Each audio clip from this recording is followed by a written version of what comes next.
علیہ وسلم۔ نبی اور آل نبی پر پھر ایک مرتبہ آواز بلند درود پاک پڑھیں۔ اللہم صلی علی سیدنا شفیعنا مولانا محمد معدن الجود والکرم منبع العلم والحلم والحکم وآلہ واصحابہ وبارک وسلم۔ صلاۃ و سلام علیک یا رسول اللہ صلی اللہ تعالی علیہ وعلی آلک واصحابک وازواجک وذریاتک واہل بیتک اجمعین۔ سبحان ربک رب العزة عما یصفون وسلام علی المرسلین والحمد للہ رب العالمین۔ الحمدللہ، تمام تعریفیں اس ذات اقدس کے لیے ہیں جو سارے عالموں کا پروردگار ہے، جس نے ساری کائنات کو پیدا فرمایا، ساری کائنات کو روزی دے رہا ہے، میدان محشر کا مالک و مختار ہے۔ اللہ رب العالمین کا بڑا ہی شکر احسان عظیم ہے کہ نبی محمد الرسول اللہ صلی اللہ تعالی علیہ وسلم کی امت بابرکت میں پیدا ہونے کا اعزاز بخشا۔ الحمدللہ ثم الحمدللہ، آج تک اور اب تک بھی ہمیں باقاعدہ حیات رکھا تاکہ ہم اپنے معبود برحق رسول مقبول صلی اللہ تعالی علیہ وسلم کی رضا و خوشنودی حاصل کر سکیں۔ معزز سامعین محترم، جیسا کہ قرآن مقدس کی آیت مبارکہ کو تلاوت کیا گیا ہے، اس آیت مبارکہ میں اللہ رب العالمین یہی ارشاد فرما رہا ہے، اور اللہ کا کلام قرآن مجید بندگان خدا سے مخاطب ہو کر یہی کہہ رہا ہے کہ اے بندگان خدا، میں خدا کا کلام ہوں، نبی محمد الرسول اللہ صلی اللہ تعالی علیہ وسلم پر نازل کیا گیا ہوں۔ جب اللہ پاک نے نبی پاک صلی اللہ تعالی علیہ وسلم پر وقتاً فوقتاً مجھ کو نازل کرتا رہا، 23 سال کی مدت ہوئی، 23 ایئرس ہوئے، تب مکمل قرآن لوح محفوظ سے آسمان دنیا پر یعنی نبی کون و مکان صلی اللہ تعالی علیہ وسلم کو جو ایک وقت دیا گیا، چیدہ چیدہ قرآن نازل ہوا، لیکن جب مکمل ہوا تو اس کے لیے رب نے فرمایا شہر رمضان الذی انزل فیہ القرآن، رمضان کا وہ مبارک مہینہ جس میں قرآن کو نازل کیا گیا ہے۔ پھر اس کے بعد رمضان المبارک میں قرآن مکمل طور پر کب نازل ہوا تو بتلایا گیا انا انزلناہ فی لیلۃ القدر، یعنی رمضان میں ایک رات ہے جو قدر والی رات ہے، یعنی کہ یوں تو سال کے 12 مہینوں کی ہر رات ہر دن قدر والے ہیں، انسان کے لیے بالخصوص بندہ مومن کے لیے رمضان المبارک جو امت محمدیہ کے لیے خاص کیا گیا ہے، پھر اس میں ایک عظیم رات جو رمضان کی تمام عظمت والی راتوں کی سردار ہے، وہ رات قدر والی ہے، اس کو واضح طور پر بتلایا گیا۔ تو قرآن یہی کہہ رہا ہے کہ میں نبی محمد الرسول اللہ صلی اللہ تعالی علیہ وسلم پر رب کا کلام، حکم اخیر، اٹل فیصلہ بن کر آئی ہوں۔ اے بندگان خدا، اب تم میری تعظیم کرو یا نہ کرو، تم مجھے پڑھو یا نہ پڑھو، تم مجھے سنو یا نہ سنو، تم مجھ کو سمجھنے کی کوشش کرو یا نہ کرو، یہ تمہاری مرضی ہے، کیونکہ اللہ پاک نے تمہیں اختیار دیا ہے، رائٹس دیا ہے۔ جیسے کہ قرآن فرما رہا وہی خلق الانسان من علق، اے بندگان خدا، تم جس دھرتی پر رہ کر اتراتے ہو جان لو کہ تمہارا وجود کیسے ہے۔ تمہارا وجود کوئی سونے کے پہاڑ سے نہیں ہے، کسی چاندی کے جسم سے آپ کو نہیں بنایا گیا، بلکہ قرآن کہتا ہے کہ اللہ پاک نے اپنی قدرت کاملہ سے ماں کے رحم میں تمہیں پیدا کیا، ماں کے پیٹ میں رکھا تو وہ کیا تھا؟ ایک جمع ہوا خون تھا، خون کا لوتھڑا تھا۔ اس جمے ہوئے خون سے تم پیدا کیے گئے ہو۔ تم کہاں اتراتے ہو رب کی قدرت کے سامنے؟ رب کے دین کے سامنے تم کہاں اترانا چاہتے ہو؟ لیکن یاد رکھ لو، اللہ نے تمہیں ایک جمے ہوئے خون سے پیدا کیا۔ اس کے بعد جب تمہارے اندر سننے کی، سمجھنے کی، بولنے کی صلاحیت پیدا ہوئی تو اللہ پاک نے اعلان کر دیا فَلَقْتَحَمَ الْعَقَبَيْنِ فَكُّ رَقَبَةٍ۔ اللہ پاک نے تمہیں دونوں راستے بتلا دیے ہیں، اب جس چاہے راستے کو تم اختیار کر لو، جس راستے کو چاہے تم اختیار کر لو، مگر یاد رکھنا اختیار تو اللہ پاک نے دیا ہے، چاہے جس طریقے سے آپ چلنا چاہتے ہو۔ دیکھیے، جیسا کہ میں نے آپ سے بارہ کہا، ابھی موسم گرما ہے، ہمیں ہوا کی سخت ضرورت ہے ٹھنڈک محسوس کرنے کے لیے، راحت محسوس کرنے کے لیے، لیکن اسی موسم گرما میں بسا اوقات ایسی تیز آندھی چلتی ہے، ہوا چلتی ہے جس سے تم نفرت کرتے ہو، جبکہ تمہیں موسم گرما میں ہوا کی سخت ضرورت ہوتی ہے۔ جہاں قدرتی ہوا نہیں پہنچ پاتی تو تم اے سی کا استعمال کرتے ہیں، نہ جانے راحت کے لیے کیا کیا استعمال کرتے ہیں، یہ آپ کے رائٹس ہیں، اختیار ہے۔ لیکن ہر چیز کے دو رخ ہوتے ہیں، تو اسی لیے ہمیں جب کوئی بھی اسلامی بات کو کہنا ہے، سننا ہے، سمجھنا ہے تو اس کے دونوں پہلوؤں کو دیکھنا پڑے گا، دونوں سائڈ دیکھنا پڑے گا۔ صرف ایک ہی سائڈ اگر آپ دیکھتے ہوئے راستہ چلے تو ایکسیڈنٹ بھی ہو سکتا ہے، اگر گڑھا ہو تو گر بھی سکتے ہیں، کیچڑ ہے، پانی ہے تو اس گندگی میں آپ کے پیر چلے جاتے ہیں، تو اسی لیے آپ کو بتایا جاتا ہے کہ دونوں راستے ہیں۔ تو اللہ پاک نے بھی آپ کو اختیار دیا، دونوں راستے۔ اختیار، چوائس آپ کے ہاتھ میں ہے، کیونکہ یہ دنیا عمل کی جگہ ہے۔ یہاں پہ جو کام ہم کریں گے تو جس وقت ہماری اس دنیا کا آبودانہ ختم ہوگا، ہماری دنیا کی زندگی کی حد ختم ہو جائے گی، جب ملک الموت ہمارے پاس آئے تو سکرات کا وقت ہوگا، روح قبض ہونے کا وقت ہوگا، تو اس وقت سے ہی ہمارے اعمال کا اصل بدلہ شروع ہو جاتا ہے۔ یوں تو انسان کو اللہ پاک دنیا میں ہی ہر چیز بتا دیتا ہے، ہوش و حواس میں رکھ کر، لیکن ہم اس کو سمجھ نہیں سکتے کیونکہ ہم سمجھنے کی کوشش نہیں کیے۔ اللہ ہمیں نیک توفیق دے۔ لیکن کم از کم جب ملک الموت کے آنے کا وقت ہو تب سمجھ میں آتی ہے وہاں سے ایک ایک چیز۔ اس وقت ماں کی نصیحت بھی یاد آتی ہے، باپ کی نصیحت بھی یاد آتی ہے، استاد کا پڑھایا وہ بھی یاد آتا ہے، ہر چیز یاد آنے لگتی ہے۔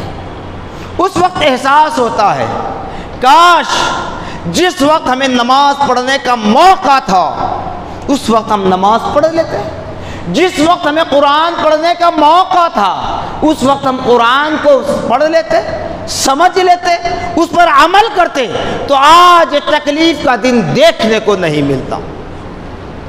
اس وقت سے احساس شروع ہوتا ہے۔ تو اسی لیے اسی احساس کمتری کو اجاگر کرنے کے لیے قرآن آپ کو بار بار کہہ رہا ہے کہ لوگوں سدھر جاؤ، لوگوں سدھر جاؤ، داخل اسلام ہو جاؤ۔ سب مسلمان تو ہیں، مومن کون ہے؟ مومن کون ہے؟ کوئی نہیں کہہ سکتا کہ میں مومن ہوں، نام رکھ لیں، کہہ لیں، لیکن دعویٰ نہیں کر سکتا میں مومن ہوں، میرا ایمان رب کی بارگاہ میں قبول ہے، میرے اعمال رب کی بارگاہ میں قبول ہیں، میرے سجدے رب کی بارگاہ میں قبول ہو چکے ہیں۔ کوئی نہیں کہہ سکتا۔ اس کو سمجھنا ہے تو میدان محشر کا انتظار کرنا ہے۔ میدان محشر میں معلوم ہوگا کس نے کتنی نمازیں پڑھی، کس وجہ سے پڑھی، کتنے سجدے کیے، تو اس کے سجدوں میں نیت کیا تھی، اخلاص کتنا تھا، یہ رب جانتا ہے، رب کے فرشتے جانتے ہیں، کیونکہ وہ لکھتے ہیں۔ رب کے فرشتوں نے لکھ دیا کہ بندے مومن نے تین نمازیں پڑھ لی، لیکن فرشتے بھی یہ نہیں کہہ سکتے کہ یہ نماز رب کی بارگاہ میں قبول ہے۔ ارے یہ تو فیصلہ میدان محشر میں ہوگا، جب رب کی بارگاہ میں فرشتے نامہ اعمال کھول کر رکھ دیں گے، تب رب فرمائے گا اے فرشتوں، اس کی اتنی نمازیں، اتنی عبادات اور ریاضات کو اٹھاؤ اور اس کے منہ پر پھینک دو۔ اس وقت مجھ جیسا گنہگار، مجھ جیسا خطاکار کہے گا مولا میں نے نمازیں پڑھی اتنی ساری، میں نے اتنے سارے روزے رکھے، اتنے سارے اعمال کیے جس میں نبی کی سنت ادا ہو رہی تھی، مولا میرے منہ پر کیوں پھینکا جا رہا ہے؟ جبکہ انہوں نے بھی نماز پڑھی، ان کو جنت میں بھیجا جا رہا ہے، اور یہ اعمال میرے منہ پر کیوں پھینکے جا رہے ہیں مولا کیوں؟ تو رب فرمائے گا تیری نماز، تیرا روزہ، تیرا پڑھنا، تیرا عمل نیک تیرے حد تک تھا، تیری دنیا کی حد تک تھا، چونکہ تیرے دل میں نیت تھی کہ لوگ تجھے نمازی کہیں، تیرے دل میں نیت تھی کہ لوگ تجھے قاری قرآن کہیں، حافظ قرآن کہیں، تو دنیا میں جب تک تھا تیری شہرت ہوئی، عزت ہوئی۔ فیصلے کا دن ہے، جزا اور سزا کا دن ہے۔ کاش اگر تو میری رضا کے لیے پڑھ لیتا، میری رضا کے لیے عمل کرتا، دنیا میں تجھے پلکوں پر بٹھایا جاتا، اور آج جنت میں میرے انعام یافتگان بندوں کے ساتھ بھیجا جاتا۔ تو خدا را یہ کوئی من گھڑ بات نہیں بتا رہا ہوں، یاد رکھ لیں اچھی طرح باتوں کو، میں آپ کے ساتھ ہوں، میں الگ نہیں ہو رہا ہوں۔ معلوم ہوگا یہ میدان محشر میں ہم نے کیا کیا کیا نہیں کیا۔ آج اتنا پرآشوب دور چل رہا ہے، جیسے شب برات کے موقع پر بھی میں نے کہا، کہتے ہیں کہ کسی مقام پر کچھ ہوتا ہے، کیونکہ مجھے سیاسی بات کرنی نہیں ہے، دنیا کی بات کرنی نہیں ہے، لیکن اسلام کا معاملہ ضرور کہوں گا۔ جیسے حجاب کا مسئلہ ہوا ریاست کرناٹک میں 12 کہا، کہتا ہوں، کہتا رہوں گا، اسلام کا جو معاملہ ہے اس کے لیے سلجھانے کے لیے تمام بندگان خدا کو ایک صف میں آنا ہوگا، ایک صف میں آنا ہوگا، ایک آواز، ایک نعرہ بلند کرنا ہوگا۔ لیکن ہم کیا سوچتے ہیں، وہ وہاں ہوا یہاں ہوا کیا، وہ وہاں ہوا یہاں ہوا کیا، ان کے ساتھ ہوا ہمارے ساتھ ہوا کیا، ہم کو کیا کرنا ہے؟ تو بہرحال یہ تو اپنی جگہ ہے، پرسنلی طور پر سوچتے ہیں، لیکن جس بے وقوف، نادان، نالائق، بدتمیز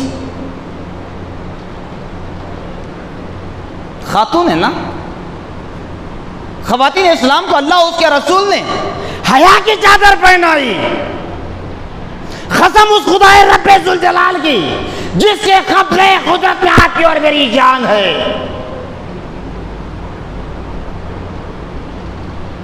نہیں معلوم اس کے پیٹ میں کون سا نوالا گیا ہوگا،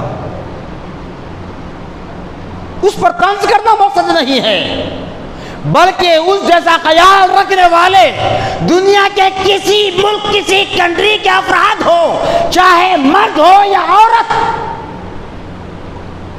حق بات کی طرف فیصلہ کریں، آپ کی مرضی عمل کریں یا نہ کریں، لیکن جب معاملہ اسلام کا ہو، اغیار کے سامنے فیصلہ ہو رہا ہے، ہمیں چاہیے کہ وہاں ڈٹ کر ہم اپنے قرآن کو پیش کریں، ہم اپنے اسلام کو پیش کریں، ہم اپنے نبی پاک صلی اللہ علیہ وسلم کی تعلیمات کو پیش کریں۔ ارے ایک غیر مسلم بھائی، میرا غیر مسلم بھائی ہندو وکیل، قرآن کی آیتوں کو چھان بین کر رہا تھا، سورہ نساء قرآن میں ہے، اس نے دلیل بھی پیش کیا، حجاب کیا ہے، کیوں رکھا جاتا ہے، لیکن یہ ایک بدبخت جو اسلام کے خلاف آواز اٹھائی، ایک اور ہے جو ایک عالمی شہرت یافتہ عالم دین سے یہ کہتی ہے یہ کیوں، تو یاد رکھ لیں اب میں کہہ رہا ہوں برقعے میں اسلام نہیں ہے، حجاب میں اسلام نہیں ہے، لیکن جب تم اسلام میں آؤ تو تمہاری حفاظت کرنا یہ ہماری ذمہ داری ہے۔ داڑھی میں اسلام نہیں ہے، اسلام میں آئے تو داڑھی رکھنا سنت رسول ہے۔ پردہ، حجاب، برقع اسلام نہیں ہے۔ جب اسلام میں آؤ تو اسلام چاہتا ہے جس طرح خدا اس کے رسول نے عورت کو حیا کی چادر پہنائی آخری دم تک تمہیں پردے میں رکھنا چاہتا ہے تاکہ تمہاری حفاظت ہو جائے، تمہیں بری نظروں سے بچایا جائے، لیکن اپنے مفاد کے لیے، اپنی کرسی کے لیے، اپنے عہدے کے لیے، اپنے پوسٹ کے لیے اور آگے بڑھنے کے لیے چند ٹکوں کی بنیاد پر کہتے ہو کہ اسلام میں کوئی ایسا نہیں ہے، تو پھر کیا ہے؟ ارے میرے رب نے واضح طور پر کہہ دیا لا یکلف اللہ نفسا الا وسعها، میں میرے بندے کو اتنی ہی تکلیف دیتا ہوں جتنا کہ وہ برداشت کرتا ہے۔ جی جب اسلام نہیں چاہ رہا آپ پر زبردستی کرنا تو اس کا مقصد یہ نہیں کہ اس کو اگنور کرتے چلے جائیں۔ بتائیے جس خاتون نے کہا یا پھر جس کا یہ خیال ہے کیا ان کی ماں، ان کی بہنیں، ان کی دادی نانی نے برقعے کا استعمال نہیں کیا، حجاب کا استعمال نہیں کیا؟ بتائیے۔ پھر اعمال اپنی جگہ ہے، اختیار اپنی جگہ ہے۔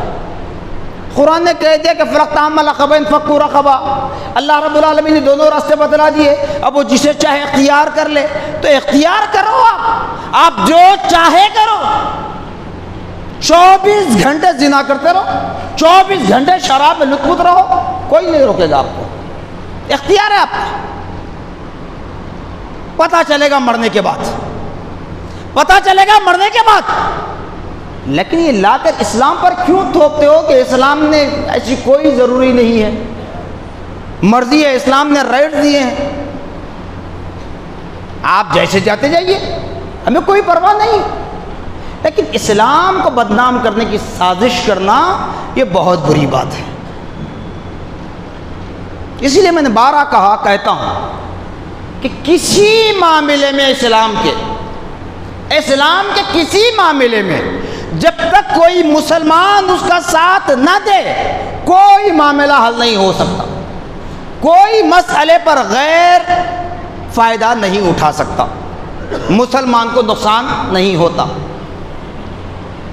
مسلمان کو نقصان ہوتا ہے اس وقت جب ہمارا اس میں کوئی انوالو ہو۔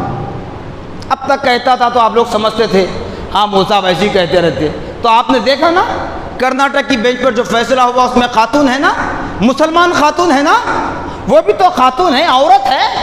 ارے عورت کو حیا کی چادر میرے نبی نے پہنائی، آج تو بھی اسی دین محمدی پر اعتراض کرتے ہو۔ اسی لیے قرآن کیا کہا، یہ سب اعمال تمہاری جگہ رکھ لو، تم اپنے آپ کو بڑے ہیرو ہیروئن بتانا اگر چاہتے ہو تو رکھ لو، تمہیں مبارک، لیکن یاد رکھنا میدان محشر ہوگا نا، اس وقت میں کہوں گی میرا دین میرے ساتھ، تیرا دین تیرے ساتھ۔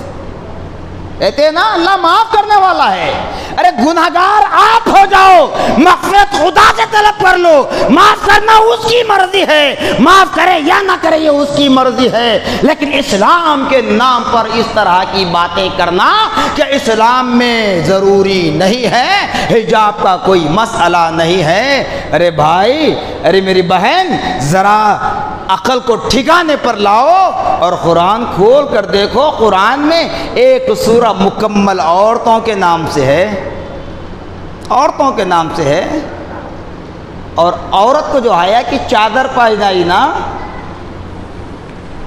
اللہ رب العزت کی ذات کی قسم کسی ریلیجین نے وہ عزت عورت کو نہیں دی جو عورت کو عزت اسلام نے دی ہے. دی ہے تو بتاؤ.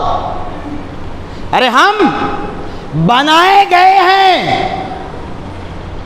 بنا کر پرستش ہم نہیں کرتے.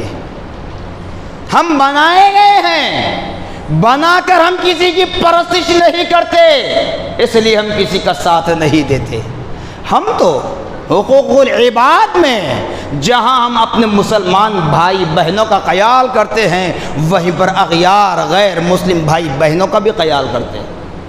آپ نے سنا ہوگا نا، کورونا وائرس کے وقت بھی میں نے آواز دی، کہا کہ مساجد نہیں بلکہ عبادت گاہیں کہا. میں نے ہر کلچر کی عبادت گاہ کے لیے کہا.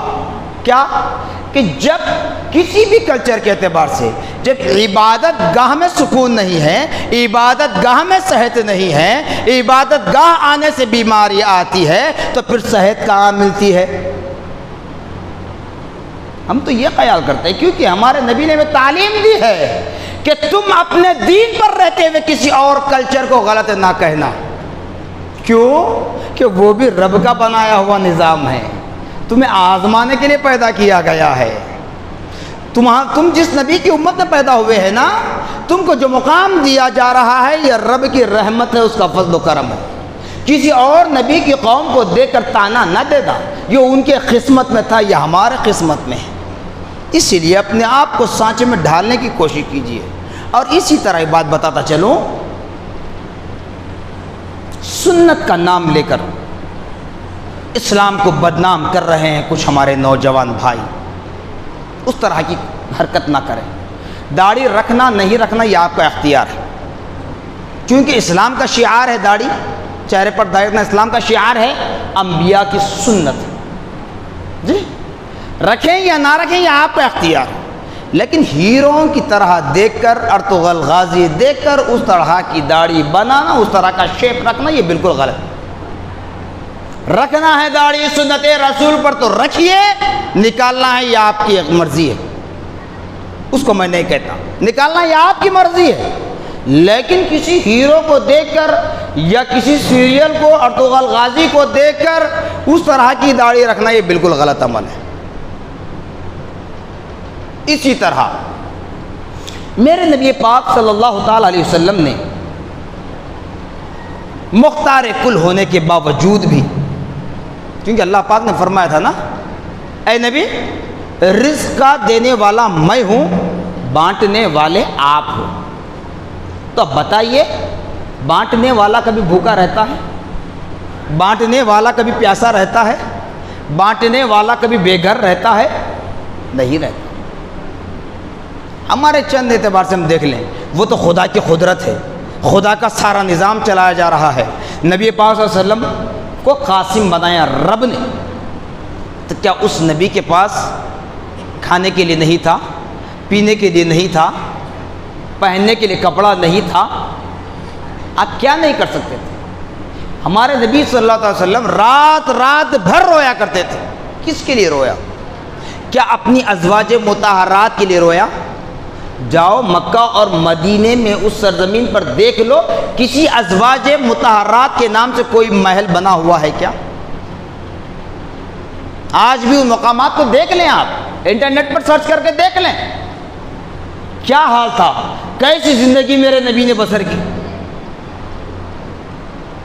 میرے نبی صلی اللہ تعالی علیہ وسلم نے یہ عمل کیا تو مجھ جیسے گناہ گاروں کو درس دینے کے لیے کہ لوگوں اگر تم پر کوئی خطرہ لاحق ہو جائے، تمہیں ذلیل کیا جائے، تم سے تمہارا نوالا چھینا جائے، تم سے تمہارا گھر چھینا جائے، تمہارا کپڑا چھینا جائے، تب بھی خدا کا شکر بجا لانا، تب بھی خدا کا شکر بجا لانا. خوشی سے زیادہ غم میں خدا کا شکر بجا لانا اور کسی آفت و بلیات کے نازل ہونے پر خدا کا شکر بجا لانا یہ ہمارے اسلاف کا طریقہ کار ہے.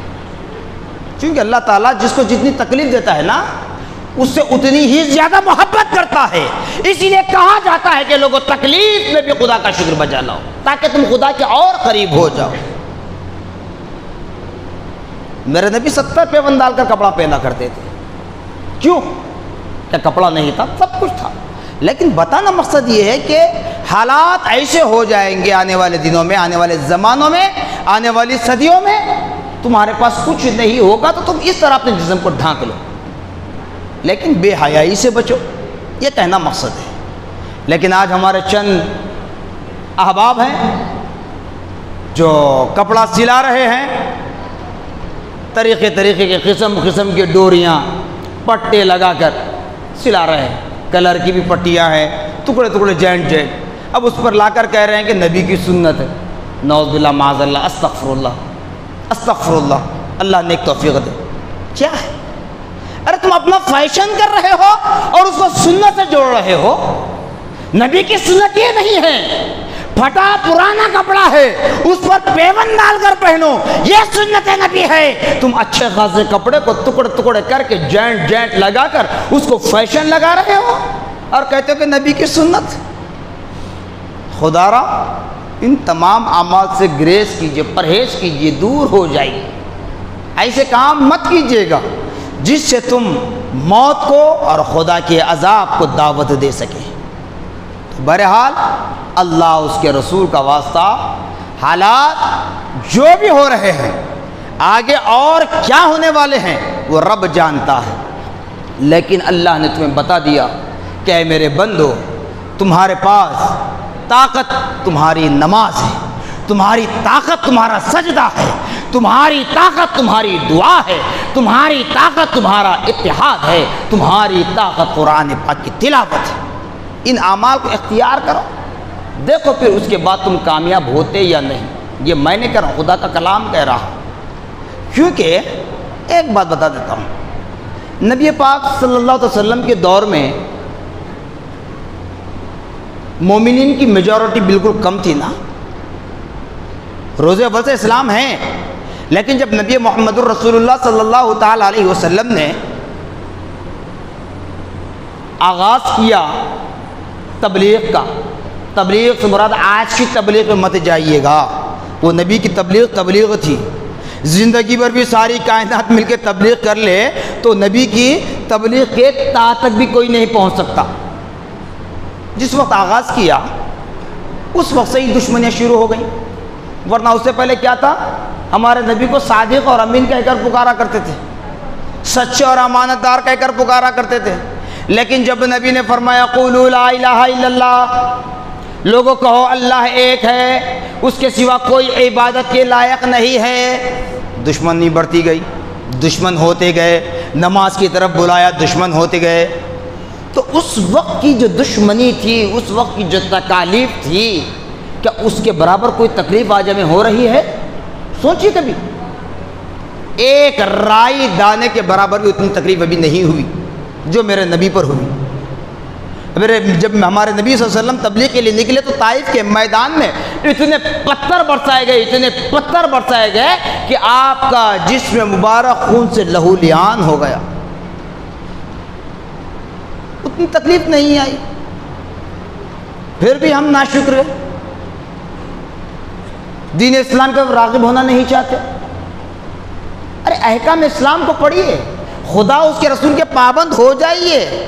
معراج ہم نے گزار دی، برات ہم نے گزار دی، کیسی گزاری، کیا مانگا، کیا حاصل کیا، کیا چھوڑ دیا، کیا کھو دیا، وہ ہم جانتے، کسی کو کہنے کی ضرورت نہیں ہے۔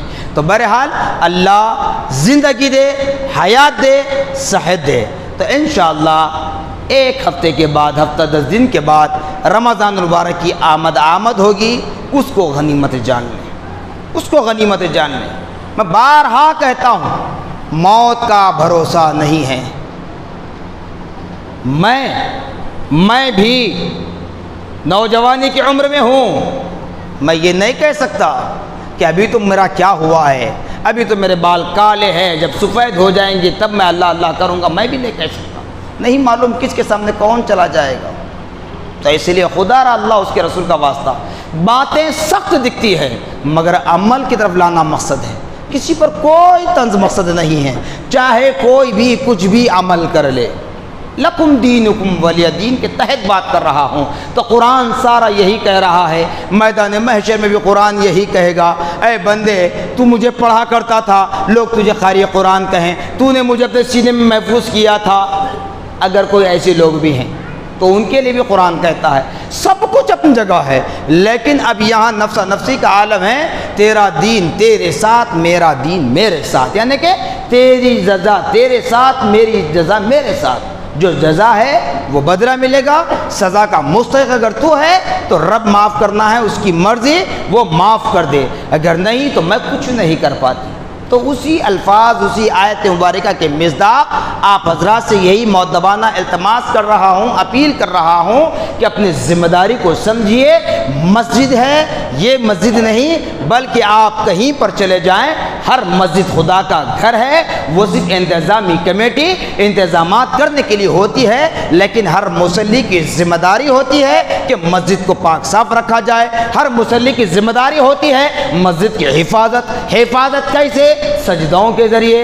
ہر مصلی کی ذمہ داری ہوتی ہے اللہ کے گھر کا ادب کرنا۔ ضروری نہیں کہ ہر وقت، ہر جمعہ، ہر عید کے موقع پر کوئی ٹوکتے رہے، بولتے رہے، ایسا نہیں۔ خدا کے واسطے اپنے آپ کو سدھارنے کی کوشش کیجئے۔